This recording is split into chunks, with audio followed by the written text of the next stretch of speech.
Jake Morrison stood in the diplomatic chamber aboard the human vessel USS Defiant, his hands sweating inside his uniform gloves. The room was quiet except for the soft hum of the ship's engines and the nervous breathing of his team behind him. 3 months ago, humanity had made first contact with an alien race called the Kalahari. Now their queen wanted to meet with him personally. The chamber doors opened with a soft hiss, and Jake felt his breath catch in his throat. Queen Zarathul entered the room, and she was unlike anything he had ever imagined. She stood nearly 8 feet tall, with skin that seemed to glow with a soft blue light. Her hair was silver and flowed like water down her back. But it was her eyes that made Jake freeze completely. They were violet, deep, and mysterious, and they seemed to look right. Through him, the queen wore robes that shimmered with colors that changed as she moved. Behind her came 2 guards, tall and silent, their faces hidden behind masks. But Jake could only stare at the queen. She was beautiful in a way that made his heart race, but there was something else in her expression. Something that looked like pain. Dr. Lisa Carter stepped forward from behind Jake. She was the best alien expert Earth had, and she had been studying the Kalahari for weeks. "Your Majesty," she said, bowing slightly. "We are honored by your visit." Queen Zarathul nodded, but her eyes never left Jake's face. "Commander Morrison," she said, and her voice was like music. "I have read your files. I have studied your culture. I know about your family, your wife Maria, your new daughter Emma." Jake felt confused. Why would an alien queen know about his family? He tried to speak, but his voice came out as a whisper. "Your Majesty, I don't understand." The queen took a step closer, and Jake could smell something like flowers and rain. "I need your help," she said, and now Jake could hear the pain in her voice clearly. "Not as a commander, not as a representative of your people. I need you personally." "Captain." Ben Rodriguez, who had been standing quietly behind Jake, cleared his throat. "Your Majesty, perhaps we should sit down and discuss this properly." But Queen Zarathul shook her head. "No, this cannot wait." She looked directly into Jake's eyes, and he felt like she was seeing into his soul. "My daughter needs you." Jake blinked, certain he had heard wrong. "Your daughter?" "Princess Kirana," the queen said, and her voice broke slightly. "She is dying." The room fell silent. Jake could hear his own heartbeat in his ears. He had prepared for many things when he accepted this diplomatic mission. Trade agreements, technology exchanges, maybe even military alliances, but this was something completely different. "I don't understand," Jake said again. "How can I help your daughter? I'm not a doctor." Queen Zarathul reached into her robes and pulled out a small device. She pressed something on it, and suddenly the air above her hand shimmered. A holographic image appeared, showing a young alien girl lying in what looked like a medical bed. The girl had the same blue skin as her mother, but it was pale and sickly. Her silver hair was thin and dull, but her eyes were the same violet as the queen's, and they were filled with a sadness that made Jake's chest hurt. "She is 10 years old by your counting," the queen said, staring at the image of her daughter. "She has a genetic condition that our best doctors cannot cure. Her immune system is failing. In your human terms, she is dying of something like cancer. But it affects every part of her body." Jake stared at the hologram, thinking of his own daughter Emma, safe at home with Maria. "I'm sorry," he said, and he meant it. "But I still don't understand how I can help." The queen turned off the hologram and looked at him again. "We have studied your species for months. Your biology, your medicine, your culture. Humans have something that we do not have. Something that could save my daughter's life." "Dr. Carter?" "Step forward. What do you mean?" "Your immune system," the queen said. "It is different from ours. It can adapt, change, learn to fight new diseases. Our immune systems are fixed. They cannot change. But if we could somehow give my daughter a human immune system, she might live." Jake felt his knees go weak. "You want me to give her my immune system?" "A part of it," the queen said. "Your doctors call it bone marrow. The part of your body that makes the cells that fight disease. If we could transplant some of your bone marrow into my daughter, her body might learn to fight the sickness." The room was silent for a long moment. Jake looked at Dr. Carter, who looked shocked. He looked at Captain Rodriguez, who was frowning deeply. He looked back at the Queen, who was watching him with those incredible violet eyes. "Has this ever been done before?" Jake asked. "Between different species?" "No," the Queen said simply. "Never. We do not know if it will work. We do not know if it will kill you, or kill her, or both. But she is dying anyway, and this is the only chance she has." Jake felt like the room was spinning. Why me? Why not someone else? The Queen smiled. Sadly, because we have studied your records.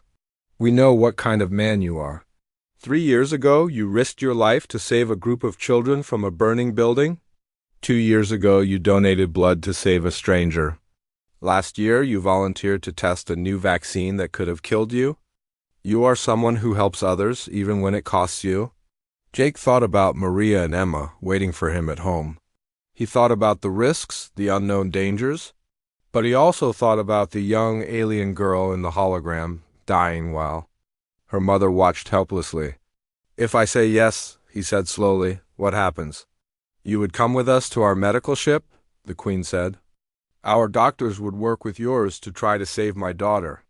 It could take weeks or months. You might die, she might die. But if it works, you would have saved not just her life, but created a bridge between our species that could help both our peoples." Jake looked at his team, all staring at him with worried faces. He thought about his duty as a human officer, his responsibility to his own species. But he also thought about Emma, and how he would feel if she were the one dying while he begged. "Aliens for help. I need to think about this," he said finally. Queen Zarathil nodded. "Of course. But please, do not take too long. Time is something my daughter does not have." As she turned to leave, Jake called out, "Your Majesty, why do you trust us? Why trust humans?" She paused at the door and looked back at him. "Because in all our studies of your species, we learned one thing that sets you apart from every other race we have encountered. You are the only species that will sacrifice yourselves for others, even for strangers. Even for aliens you have never met." The door closed behind her, leaving Jake alone with his team and the weight of an impossible decision. Jake Morrison sat in the briefing room on Earth, surrounded by the most important people in human government. The room was cold and sterile, with white walls and a large table in the center. Admiral Grace Sullivan sat at the head of the table, her gray hair pulled back in a tight bun. Next to her was Dr. Kevin Nash, the Director of Alien Affairs, a thin man with thick glasses who looked like he had not slept in days. Around the table sat Earth's best doctors and scientists. Dr. Amanda Torres was the lead xenobiologist, the person who studied alien life forms. She had been working day and night since the Kalahari first made contact. Dr. Robert Chun was the best surgeon on Earth, and Dr. Sarah Williams was an expert in immune systems. They all looked worried. Jake felt small in this room full of important people. 3 days had passed since Queen Zarathil had asked for his help, and now everyone wanted to know what he would decide. But first they had to understand what they were dealing with. "The procedure is theoretically possible," Dr. Torres said, looking at the papers in front of her. "We could take bone marrow from Commander Morrison and modify it using Kalahari biotechnology. Then we could transplant it into the princess, but the risks are enormous." Admiral Sullivan leaned forward. "Explain the risks." Dr. Torres took a deep breath.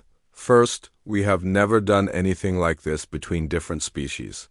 The compatibility problems alone could kill both the commander and the princess. Second, we would have to modify Commander Morrison's biology to make the transplant possible. This could change him permanently, or it could kill him," Dr. Chun nodded. "Even if the initial procedure works, there could be long-term effects we cannot predict. The commander's body might reject the modifications. The princess's body might reject the human cells. Either way, both patients could die slowly and painfully." Jake felt his stomach turn. He thought about Maria and Emma waiting for him at home. Maria had been crying when he left for this meeting. Emma was only 6 months old, and she needed her father. "What are the chances of success?" Admiral Sullivan asked. Dr. Williams shrugged.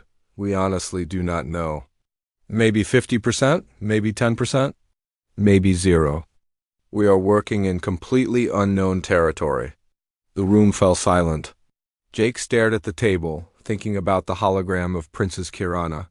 She had looked so young, so sick, but she was not human.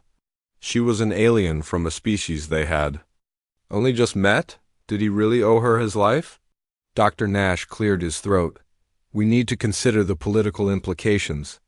The Kalahari Empire controls 12 star systems. They have technology that could advance human civilization by hundreds of years. If we help them, they could become our greatest allies. If we refuse, we could make them our enemies, Admiral Sullivan finished. They might see it as a sign that humans cannot be trusted. Jake looked up. So this is about politics? About what the Kalahari can do for us? No, Admiral Sullivan said firmly. This is about what is right. But we cannot ignore the consequences either way. If this works, it could create a bond between our species that lasts for generations. If it fails, it could destroy any chance of friendship between humans and Kalahari. The door to the briefing room opened and Maria Morrison walked in. She was carrying Emma, who was sleeping peacefully in her arms. Maria's eyes were red from crying and she looked exhausted. Jake stood up immediately. Maria, what are you doing here? I needed to see you, she said, her voice shaking. I needed to talk to these people who are asking you to risk your life. Admiral Sullivan stood up. Mrs. Morrison, I understand your concerns, but this is a classified briefing. My husband might die, Maria said, her voice getting stronger. I think that gives me the right to be here. Jake walked over to his wife and put his arms around her and Emma. The baby stirred slightly but did not wake up. Maria, I have not made any decision yet. But you are thinking about it, she said, looking into his eyes. I can see it in your face. You want to help this alien girl? Jake could not deny it. She is dying, Maria. She is just a child. So is Emma, Maria said, holding their daughter closer. She needs her father. I need my husband. This alien girl has her own people, her own doctors. Why does it have to be you? Dr. Torres spoke up. Mrs. Morrison, the Queen specifically requested your husband because of his medical history. He has a rare blood type that might be compatible with Kalahari biology. More importantly, he has shown himself to be someone who will sacrifice for others. Maria turned to face the doctor. And what about his sacrifice for his own family? Does that not matter? The room was quiet. Jake felt torn in two directions. He loved his wife and daughter more than anything in the world, but he also could not stop thinking about Princess Kirana lying in that medical bed waiting to die. There is something else, Dr. Nash said quietly. The Queen has made it clear that this is not just a medical request. It is a test. She wants to see if humans really are the kind of people who help others, even when it costs them. If we refuse, she might decide that humans are too selfish to be trusted. Maria stared at him. So you are saying my husband has to risk his life to prove that humans are good people? I am saying that this decision could affect the future of both our species, Dr. Nash replied. Jake sat down heavily in his chair. Emma woke up and started to cry softly. Maria rocked her gently, but her eyes never left Jake's face. What would you do? Jake asked his wife. If it were Emma lying in that bed, dying, and some alien offered to risk his life to save her? Maria was quiet for a long moment. I would be grateful, she said finally. But I would also understand if he said no to save his own family. Admiral Sullivan leaned forward. Commander Morrison, you need to understand something. This is not just about one alien girl. The Kalahari have been watching us for months. They have been deciding whether humans are worth forming an alliance with. This could be the most important decision in human history. Jake looked around the table at all the worried faces. He thought about Emma, growing up in a world where humans were friends with advanced aliens. He thought about Maria, who might become a widow if something went wrong. He thought about Princess Kirana, who might die if he said no. How long do I have to decide? He asked. The Queen wants an answer tomorrow, Dr. Nash said. The princess is getting worse. If we are going to try this, it has to be soon. Jake stood up and took Emma from Maria's arms. His daughter looked up at him with bright eyes and smiled. She had no idea that her father was facing the most difficult decision of his life. "I need to think," he said. "I need to talk to my family." As they left the briefing room, Jake could hear the doctors and officials talking quietly behind them. He knew they were all hoping he would say yes.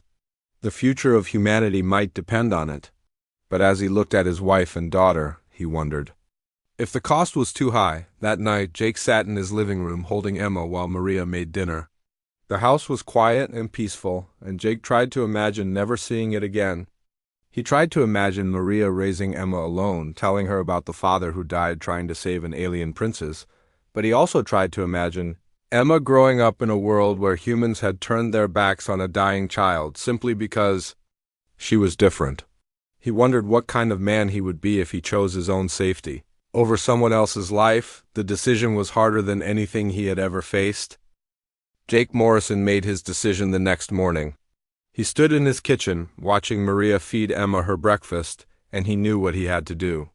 The night had been long and sleepless, but by dawn his choice was clear. "I have to do it," he said quietly. Maria stopped feeding Emma and looked at him. Her eyes filled with tears, but she nodded. "I know," she said. "I have been thinking about it all night, too. If it were Emma lying in that bed, I would want someone to help her." Jake felt relief wash over him. He had been afraid Maria would hate him for his decision. "Are you sure?" "No," Maria said, wiping her eyes. "I am terrified. But I married a man who helps people, even when it is dangerous. I cannot ask you to stop being that man now." 2 hours later, Jake stood in the briefing room again, facing Admiral Sullivan and the team of doctors. "I will do it," he said simply. "Admiral." Sullivan smiled for the first time since Jake had met her. "Thank you, Commander. You may have just saved both our species." The next few days passed in a blur of medical tests and preparations. Dr. Torres and her team worked around the clock to understand Kalahari biology better. They studied every piece of information the aliens had shared, trying to figure out how to make the procedure work. Jake underwent test after test. They took his blood, scanned his body, and checked every part of his immune system. Dr. Shen explained that they needed to know exactly how Jake's body worked before they could modify it. "The Kalahari have agreed to let us use their medical ship," Dr. Chun said. "It has technology we do not have, biotechnology that can modify living cells while they are still inside the body. But we will be working blind. We have never seen this technology before." A week after Jake made his decision, Queen Zarathul returned to the USS Defiant. This time, she brought a small fleet of Kalahari ships. The largest was the medical ship called Luminous Dawn. It was beautiful and strange, looking more like a living creature than a machine. Jake stood in the docking bay, watching the alien ship attach itself to the human vessel. The connection looked organic, like two plants growing together. Maria stood beside him, holding Emma, who was staring at the strange ship with wide eyes. "It looks alive," Maria whispered. Dr. Carter nodded. "The Kalahari do not build their ships the way we do. They grow them.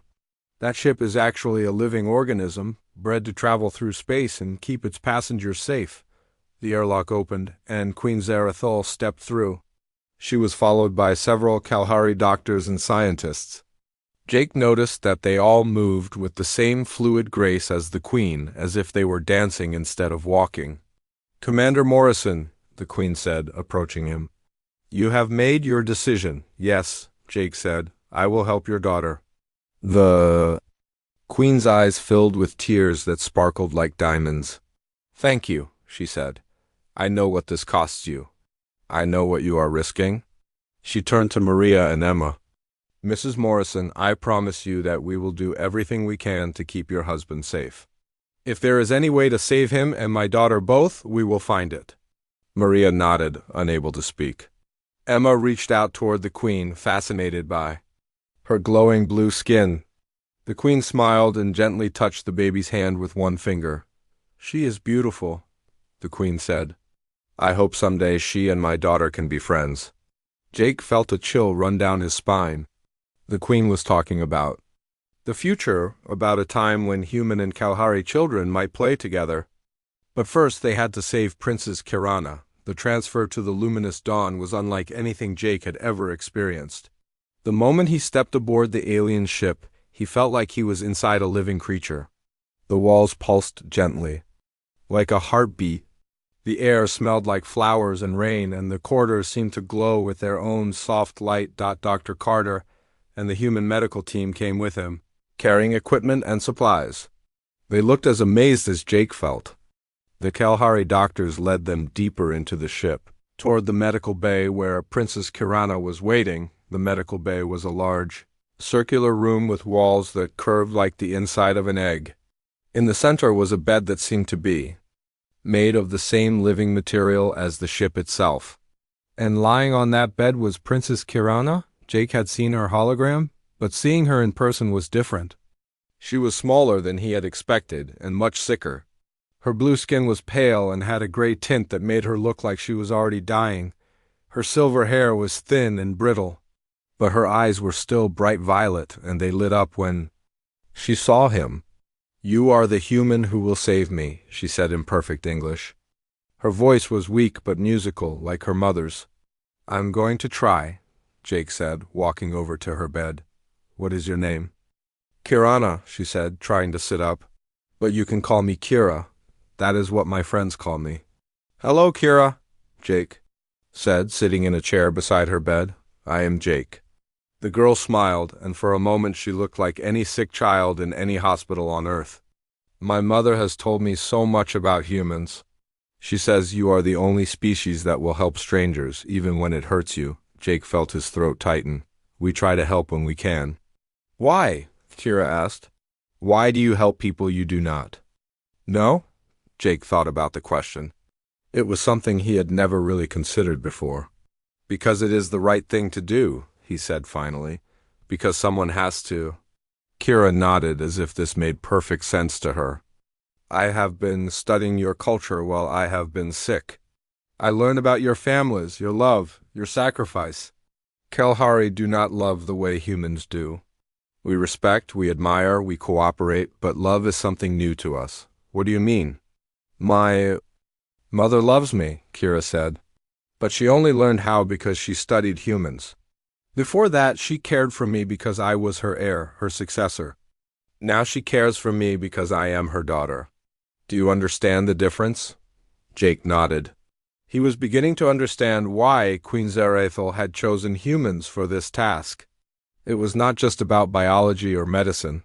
It was about something deeper. Over the next few days, Jake spent hours with Kira while the doctors prepared for the procedure. She was curious about everything human, asking questions about Earth, about families, about love and friendship. Jake found himself telling her stories about his life, about Maria and Emma, about the world he came from. "I would like to see Earth someday," Kira said during one of their talks. "I would like to meet your daughter." "If this works," Jake said, "maybe you can." The Kalahari doctors, led by Chief Healer Veltar, worked with the human team to prepare for the procedure. Veltar was ancient even by Kalahari standards, and his knowledge of biotechnology was incredible. He explained that they would need to modify Jake's bone marrow before the transplant, using Kalahari bioenhancers to make it compatible with Kira's physiology. "The process will be painful," Veltar warned. "Your body will resist the changes.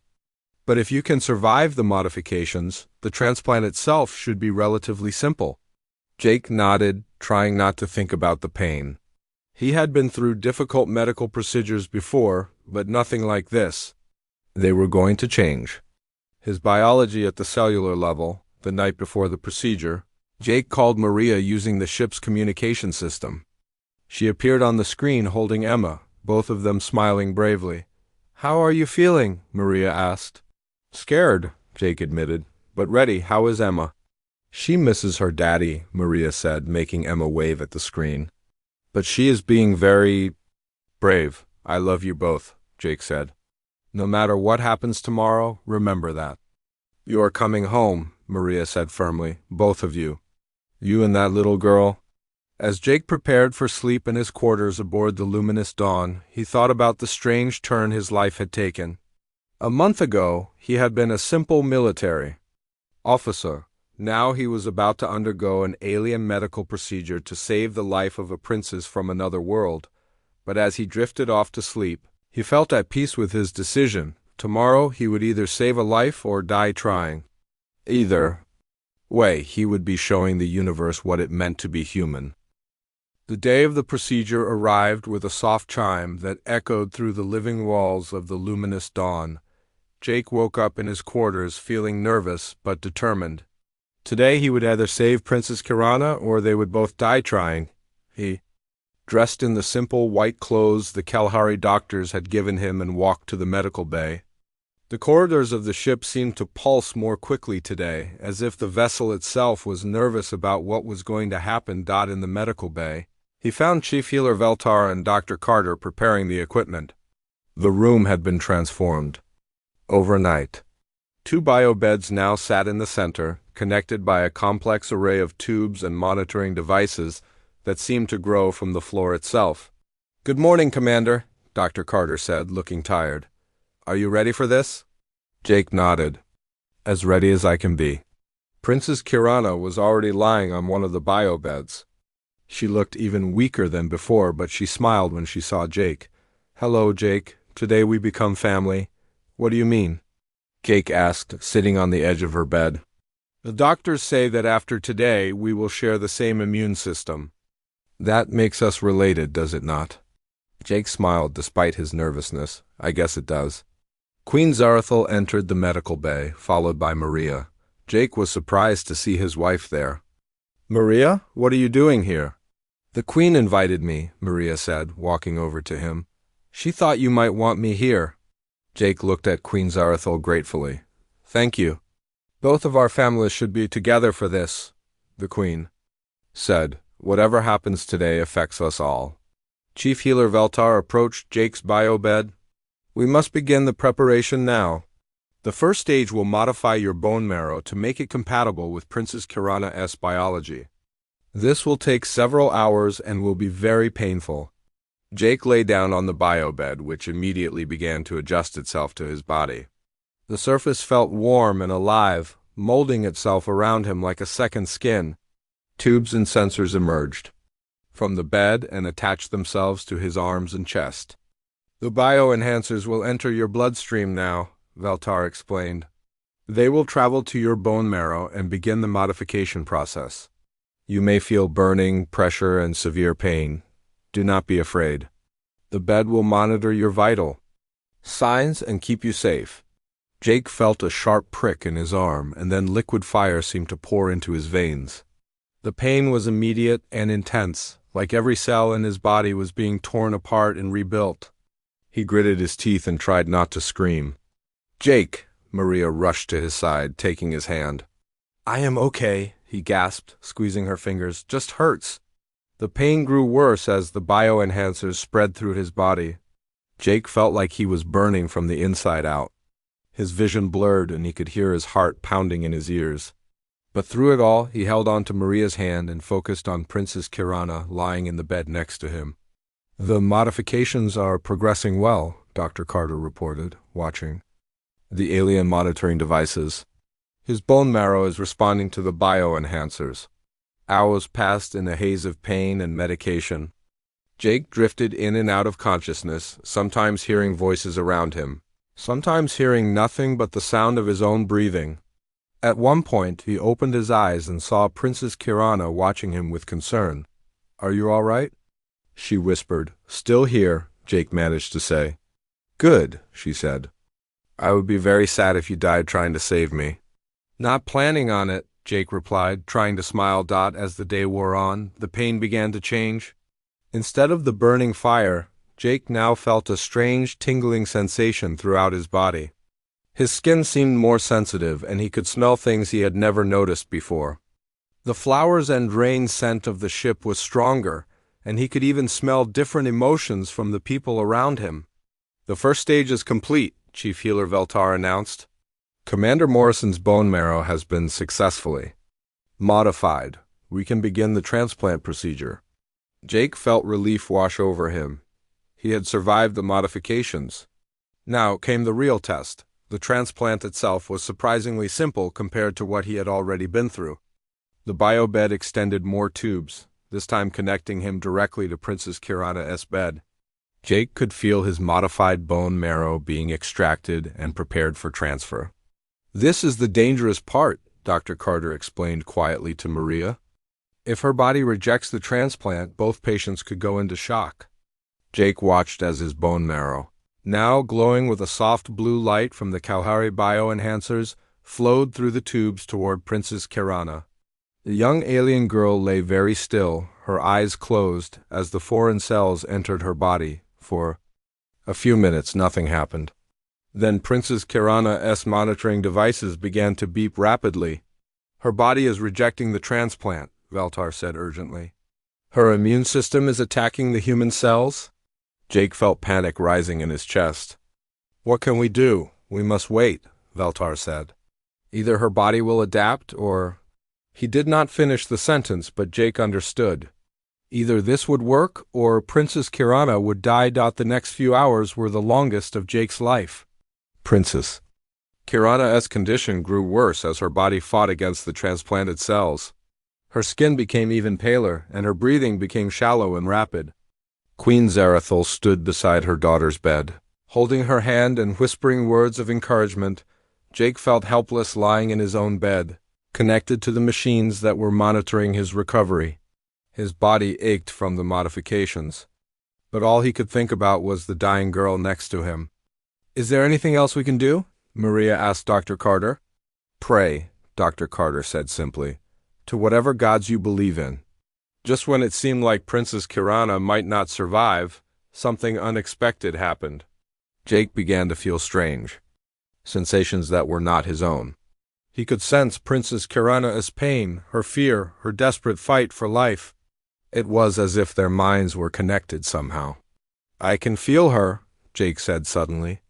"I can feel what she is feeling." Chief Healer Veltar looked shocked. That should not be possible. But Jake could indeed feel Princess Kirana's emotions, and somehow she could feel his. Through this strange connection, Jake began to send her feelings of strength, hope, and determination. He shared his will to live, his love for his family, his belief that everything would be all right. Princess Kirana's eyes opened, and she looked directly at Jake. "I can feel you too," she whispered. "You are helping me fight?" Slowly, gradually, her condition began to improve. The monitoring devices showed that her body was finally accepting the transplanted cells.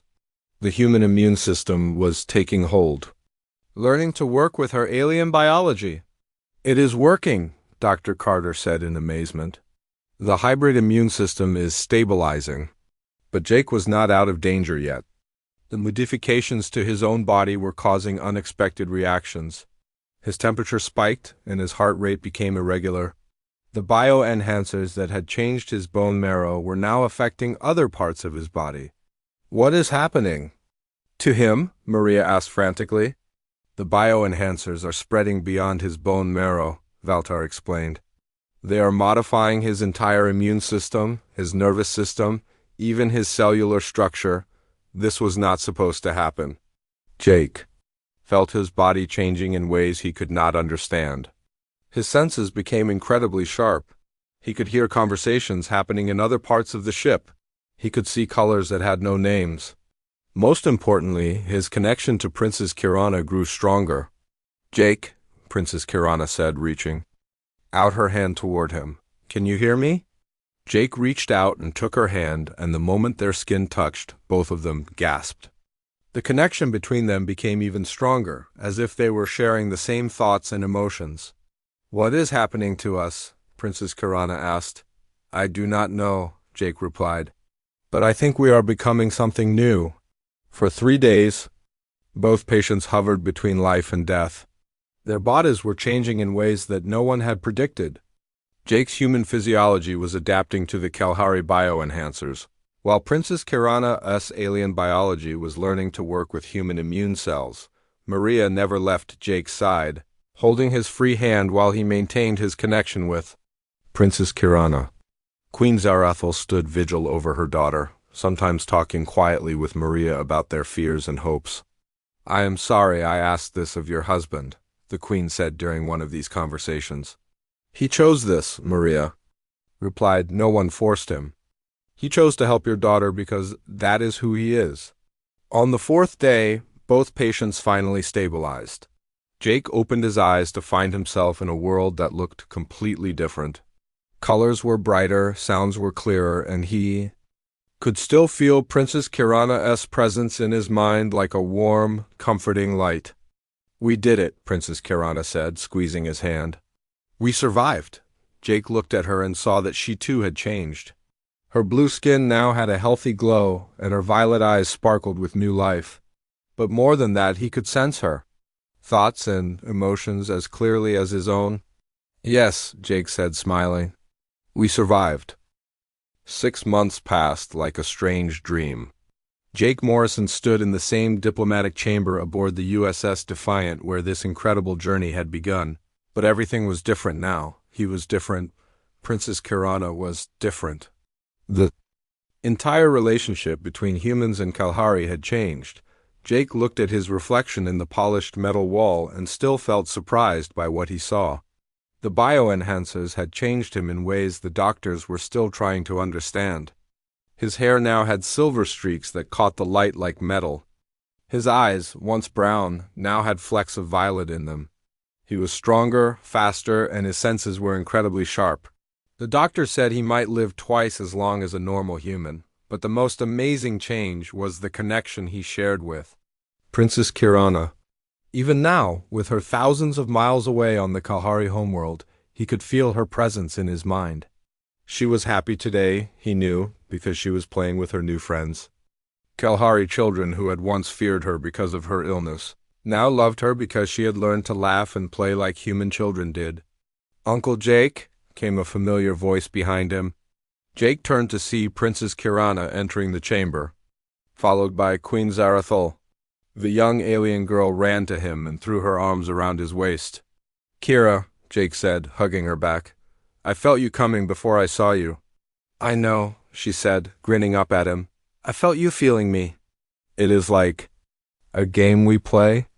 Princess Kirana had changed dramatically in the 6 months since the procedure. Her blue skin now glowed with health, and her silver hair was thick and shiny. She had grown taller and stronger, but more than that, she had learned to smile and laugh in ways that amazed her own people. The hybrid immune system had not only saved her life, it had given her abilities that neither species had possessed before. "She is completely healthy," Queen Zarathul said, approaching them. "Better than healthy. The doctors say she is immune to diseases that affect both humans and Kalahari. She has never been sick for even a day since the procedure." Jake felt a warm glow of satisfaction. The risk had been worth it. "How are things on your homeworld?" "Queen." Zarathul smiled, and Jake noticed that she too had changed. 6 months of watching her daughter learn human emotions had taught the Queen about love and family in ways that had transformed her entire approach to ruling her people. "There have been many changes," the Queen said. "The Council of Nobles was not pleased when I announced reforms to our society. But when they saw what my daughter had become, when they saw the joy and compassion she had learned from humans, they began to understand." Princess Kirana bounced excitedly. "Tell him about the schools, Mother." "We have established new schools throughout the Empire," Queen Zarathul explained. "Schools where Kalahari children learn not just science and efficiency, but also art, music, and emotional expression. We are teaching them about friendship, about helping others, about sacrifice, human concepts that we never understood before." Jake felt amazed. "You are changing your entire civilization?" "My daughter changed it," the Queen said, looking at Princess Kirana with obvious love. When the nobles saw her laughing, playing, showing compassion for others, they realized what we had been missing. We had built a perfect society based on logic and efficiency, but we had forgotten how to be happy. The chamber doors opened and Maria Morrison entered. Carrying 2-year-old Emma, the little girl had grown significantly in the 6 months. Jake had been traveling between Earth and the Kalahari homeworld, and she now babbled constantly in a mixture. of English and the few Kalahari words she had learned. "Daddy!" Emma called out, reaching for Jake. Jake took his daughter in his arms and spun her around, making her giggle. The sound made Princess Kirana clap her hands in delight. "She sounds just like the Kalahari children when they laugh," Princess Kirana said. "I am teaching them to play human games, and they are teaching me Kalahari songs." Maria hugged Jake and kissed him on the cheek. "How are you feeling today?" "Good," Jake said. "Strong. The doctors on the Kalahari homeworld say the bioenhancers have finished changing my body. This is as different as I'm going to get, and you can still feel Princess Kirana?" "Always," Jake said, glancing at the young alien girl. "It is like having a sister I can never lose touch with." Dr. Carter entered the chamber, carrying a large folder full of papers. "Commander Morrison, Your Majesty, I have the final medical reports." She opened the folder and pulled out several documents. "The procedure has been a complete success. Both patients are healthy and stable. More importantly, we have learned enough from this experience to help other species." "What do you mean?" Jake asked. 3 other alien civilizations have contacted U.S. since word spread about what we accomplished, Dr. Carter explained. They all have medical problems that might be solved using hybrid immune systems. We could save thousands of lives. Princess Kirana looked up at Jake with bright eyes. "We could help more people?" "If you want to," Jake said, "but only if you want to. You have already done enough." "I want to help," Princess Kirana said immediately. "You taught me that helping others is what makes us strong. I want to be strong like humans." Queen Zarathil placed her hand on her daughter's shoulder. "We both want to help. The Kalahari Empire is prepared to share our medical technology with any species that needs it. We will work together with humans to bring healing to the galaxy." Admiral Sullivan entered the chamber, followed by several other Earth officials. "I hope I am not interrupting," she said. "But we have important news." "What kind of news?" Jake asked. "The Galactic Council has voted," Admiral Sullivan announced. "Humans and Kalahari are being invited to join as full members. Our alliance and the medical breakthroughs we have achieved together have impressed civilizations across the galaxy." Jake felt Princess Kirana's excitement through their mental connection. The young alien girl was practically vibrating with joy. "There is more," Admiral Sullivan continued. "They want to establish a new medical research facility, staffed by both human and Kalahari doctors. They want you, Commander Morrison, to be the director." Jake looked at Maria, who smiled and nodded. "It sounds like important work," she said. "And Princess Kirana will be your assistant, right?" "If Uncle Jake wants me," Princess Kirana said hopefully. Jake laughed. "Of course I want you. We make a good team." Queen Zarathil stepped forward. "There is something else I must tell you.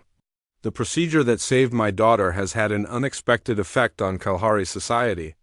Other families are requesting similar treatments, not because their children are sick, but because they want them to learn human emotions." "Is that safe?" Maria asked, concerned. "We believe so," Dr. Carter said. "The process can be modified to share emotional capacity without the full biological changes. We could help the Kalahari learn to feel love, compassion, and joy without changing their fundamental biology." Jake thought about this development. "You want to give emotions to an entire species?" "Not give," Queen Zarathil corrected. "Unlock. We always had the capacity for these feelings. We just never learned how to use them. My daughter showed us what we were missing." Princess Kirana hugged Jake's leg. "I want all Kalahari children to be as happy as I am." "I want them to know what?" "It feels like to love their parents the way humans do." Jake looked around the chamber at all the hopeful faces, human and alien alike. 6 months ago, he had been a simple military officer faced with an impossible choice. Now he was standing at the center of what might be the most important alliance in galactic history. "So what happens now?" he asked. "Now we build something new," Queen Zarathil said. "A partnership between species based not on conquest or trade, but on compassion and mutual aid. My daughter will grow up in a galaxy where humans and Kalahari work together to help anyone who needs it. Emma started babbling again, reaching toward Princess Kirana. The alien girl gently took the human baby's hand, and both children giggled. Jake felt his heart swell with pride and hope. You know what the best part is? Princess Kirana said, looking up at Jake with those bright violet eyes that had learned to show love. Now, when other alien queens look into someone's eyes and ask for help, they will know that beings like you exist.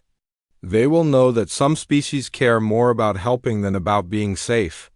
Jake smiled, thinking about how far they had all come. The alien queen had stared into his eyes and asked for help, and in that moment of frozen shock, he had made a choice that changed everything.